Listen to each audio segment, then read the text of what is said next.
Rangers beat the Arizona Coyotes by a score of 7-3. But this was another game in which the Rangers really got out to a slow start. That score is a bit misleading, and this was like a tale of two completely different games. But the story is mainly Chris Kreider. Chris Kreider records a hat trick, his fifth of his career. And now he is tied for the league in goals with 29, which is already a career high for him. The most goals that he had in his career was 28. So every goal from here will just extend the most goals that he's ever recorded in a season. And it's pretty remarkable. Another player I want to talk about, Jacob Trouba. Jacob Trouba scores 2 goals in this one. Now he has 8 goals. And Trouba and Kreider were 2 players that I was very critical of. I would say last season, those were 2 players that, if I really had to think about it, maybe I'd have a different thought. But I think I was most critical of those 2. Considering the contract statuses of both of them, now, with the way they're playing, they're worth every penny. They've been, leaders on the ice. And honestly, leaders certainly in the way they speak to the media and, leaders in that way as well. Kreider and Trouba, 2 players that have really surprised me with just how well they've played this year. Trouba, from an offensive standpoint, this is looking more like the player that was in Winnipeg, his last year in Winnipeg. He's more looking like that player, two-way guy that can produce points. And what's impressive about Trouba here, Trouba, he doesn't get many power play minutes. He is on that second unit, but Trouba, 21 points, 8 goals, 13 assists, 21 points.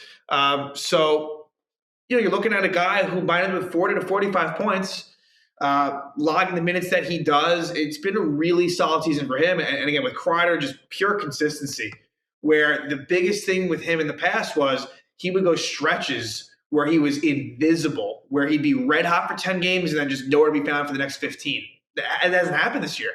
He has been probably out of anyone, I would say Chris Kreider has been the most consistent player on this team. I don't even think there's any question about that. Sure, there's other candidates that, for example, players like a Barclay Goodrow, who you just kind of know what you're getting night in, night out from him. But I would even put Kreider, he deserves that credit because of the role he plays and the fact that he's been killing penalties. And what do you know? He scored a short-handed goal in this game.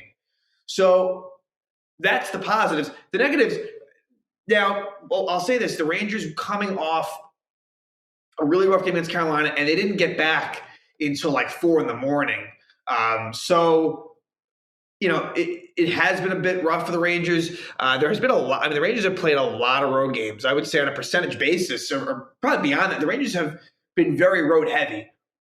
More so, there's probably not many other teams in the league that have played more road games than the Rangers. But the Rangers, they've played very well. Look, relatively speaking, very well on the road, but even better at home. They've been excellent at home, and they found a way again.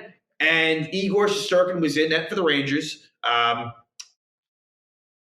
This was similar to the Toronto game, where Shesterkin, a little bit of a rough start as well. To be honest, really, the only goal that you had, that third goal wasn't great. The first 2, honestly, you really can't blame him at all. And out for the Rangers was Kako, who weirdly, he warmed up. There was no talk that he wasn't going to play, and all of a sudden, out with an upper body injury. Doesn't sound like it's anything too serious. I wouldn't think. Now, remember, he was out earlier with a concussion. I don't know if they actually confirmed that it was, but it was. I don't think it would be that big. I feel like if it was a concussion, he just wouldn't have even warmed up. So I guess it's like a nagging type of injury that they just felt like, maybe, it's the Coyotes, no reason to do that. So Julian Gautier is back in the lineup and actually was a pretty key contributor in this one. He really, he stepped up a bit. Also, though, so Kako hurt. Philip Hedl played the first period and then was nowhere to be found at the start of the second. So lower body injury for Hedl. He's out. So what does that mean in terms of the lineup? who knows? Maybe Kako comes back in and replaces Heedle. Maybe everyone's all right. Maybe both are out. Maybe Morgan Barron steps in. Those are kind of your options. So the Rangers are a little bit shorthanded. But again, a really bad start and a really bad first period. This has been a theme. Rangers' first periods, it has been their worst period, no question. They get better. Look, you'd rather them get better as the game moves along than worse. But we've seen, under David Quinn and under Gallant that it's not as bad as it had been, but it's not great. So Liam O'Brien scores a 229, and this is where the Heedle line was on. And at the time, it was Heedle with Lafreniere and Gautier, a line that we've seen earlier in the season, one in which it's defensively inept, in my opinion. It's just not good enough. And the defenders that were on, Nemeth and Schneider. And both deserve blame. I'm going to give it more so to Patrick Nemeth with Schneider being a rookie. Patrick Nemeth has been bad. I've tried to defend him a bit, but I think he's minus 12 on the season now. And that doesn't tell the whole story, but he just has not been very good. And they gave him a 3-year contract. Was it like an exorbitant, agreement? No. But that's a contract for someone who is not going to be a healthy scratch. And I think it's to the point where that needs to be strongly considered. Let's see what happens over the next couple of months. With the trade deadline's about 2 months away, Patrick Nemeth is someone who really doesn't deserve to be in the lineup every single night. I'm sorry. And so, the players that were on, not the guys who really went out there, and the Coyotes take a 1-0 lead. But as the Rangers have done this season, very quick response. Jacob Trouba, it's a shot that had eyes. We've seen him take point shots that have not only gone through as in to the goalie, but gone past the goalie. Whereas Jacob Trouba the last couple of seasons, shots would be blocked, go wide. He's done a much better job at that in a major way. And the assists go to Zibanejad and Kreider. So at the time Dryden Hunt was on that line, that would be switched once Heedle was out. But Trouba ties it up at 1. But with, I guess maybe 3 to 4 minutes later, really poor defense by Nemeth and Schneider. They're on for a goal against, again, it's Andrew Ladd. And that reminded me of one of the Carolina goals where Nemeth just kind of cheats and leaves the guy wide open in front. I don't know what Schneider was doing. I think Schneider probably deserves some blame as well there. But it was a very, very similar situation to the night before in Carolina. Andrew Ladd makes it 2-1. And then Ryan Strome with a cross-checking penalty. That would be the first of 2 penalties for Ryan Strome. He takes a lot of penalties. It's unacceptable. I'm sorry. When does it get to the point where there's some repercussions for that?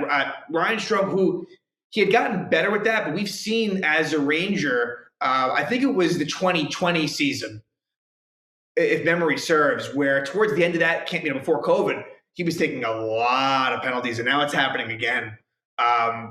But Jacob Trouba draws a high stick. Travis Boyd high sticks Trouba, so that power play ends. There would be no scoring for the rest of the period, but it was a weak one for the Rangers. The Coyotes outshot the Rangers 16-4. Completely unacceptable. And the Coyotes, they played the night before as well. They played the Islanders, so it's not as if the Coyotes were completely rested either. So it's 2-1. To make matters worse, in the second, bit of a bad break for the Rangers as the puck, I forget who it was that was trying to get it out of the zone, but it goes off of the official. I'm not sure if it was the linesman or the referee, and eventually it gets on the stick of Clayton Keller, who scores. Not a great goal by Shesterkin, but an unfortunate situation to even be in that position. It kind of trickles by Igor. But Igor from there shuts it down. So that's the good thing. He doesn't show a lot of emotion, which you want as a goalie. And he's able to keep the team. He is just in that win-loss department. The stats are fantastic to begin with, but he finds the way to get it done. And even if he gets such a rough start, a lot of goalies, we've seen it with Georgiev, where it could just spiral and you lose it mentally. But the real turning point is actually after a Ryan Strome slashing penalty, one of his favorites. He loves to slash. But it works out as Chris Kreider really begins the turnaround. and he scores a shorthanded goal at 11:30 of the second. At the time, it would be his 27th goal of the season, assisted by Trouba and Zibanejad. So that trio combines on another goal. So the first one, Trouba from Mika and Kreider. This one, Kreider from Trouba and Mika. So those three deserve obviously a lot of credit. Zibanejad's play has been just brilliant ever since that really slow start. And then there was a little bit of a break because the Rangers would go crazy. Just really starting, you can either start with that Kreider goal or maybe more so with this Julian Gautier goal. So Gautier scores, and it was a really nice play by Igor to get the whole thing set up. That's the thing with him, is his stick handling, his passing for a goalie is great. Whereas, look, as great as Henrik Lundqvist was, his strong suit was definitely not really doing anything as far as getting the puck to his defenders, shooting up to the forwards. That just wasn't his strong suit. And there's nothing wrong with that. But with Igor, not only is he a great goalie, but he really set that whole thing up. And this was Rooney, because Hedl came out, they reshuffled the lines, and Rooney was switching off playing with Gauthier and Hunt, as seen in this goal, and also McKegg and Reeves, the original fourth line. But it's a goal by Julian Gautier. Hard work, bit of a greasy goal, and Gauthier scores his third goal of the season, and that ties it up at 3. And then Johan Larsson, a roughing penalty where he kind of took a cheap shot at Adam Fox a couple of times. I think he's lucky it was only 2 minutes. Honestly, it could have been a double minor. I don't know what he was thinking. I guess Fox got under his skin. And you don't want to test that Ranger power play, because there's one thing we know, and it was shown again in this game, the Rangers' special teams are very, very good. And it's Artemi Panarin. This would be the game-winning goal. Panarin from Fox, ironically, after he drew that penalty, and Zibanejad. And so that would make it 4-3. And that was a minute and 7 seconds after the Gauthier goal. So they make it 4-3. And then a little more than 2 minutes later, it would be Chris Kreider. Kreider scores his second of the night to give the Rangers a 5-3 lead. So 3 goals that were scored in 3 minutes and 16 seconds, or also 4 goals in 7:12. So just an onslaught by the Rangers there, and they would carry that into the third as Jacob Trouba scores his second of the night from Miller and Strome at 1:33 of the third, and gives the Rangers that 6-3 lead. And that would be all for Vejmelka for the Coyotes, their goaltender. I should have mentioned him earlier, but really wasn't a whole lot to say about him other than him just giving up a lot of goals. And so Scott Wedgwood would replace him after that Trouba goal, but the damage was done already. And there would be some more penalties. Unfortunately, Alexis Lafreniere gets into the penalty act. It would be the first of 2 tripping penalties by Lafreniere. Both were killed off, but it's been disappointing. Lafreniere, the Rangers scored 7 goals and he has nothing to do with it. Absolutely nothing to do with it. So really, with Lafreniere, you want to see more. It's just not been quite good enough, no matter how you look at it. So they do kill it off, and the Rangers do get another power play. Kevin Rooney is interfered with by Alex Galchenyuk, and what do you know? It is a hat trick for Chris Kreider. 29th goal of the season. At the time, it was leading the NHL, but then, of course, Alex Ovechkin scores 2 goals in his game because, that's what Ovi does. And so Kreider scores, gives the Rangers a 7-3 lead, and that would be it. So Kreider finishes the night with 4 points, a +3. Zibanejad, 3 assists. He was a +3. Jacob Trouba, 2 goals and an assist. He was a +4. As was Keandre Miller. So the Miller-Trouba pair logged a lot of minutes and was really good in this game. And I feel like they've been shaky lately. Hopefully this can get their confidence, back going. So, Rangers, what could have been, really both games against the Coyotes were scares but both of them end up being wins, and the Rangers are good at that. Like the lesser teams, they really handle like pretty regularly. There have not been many games that they've lost to against non-playoff type teams, and so, like I said, credit for that.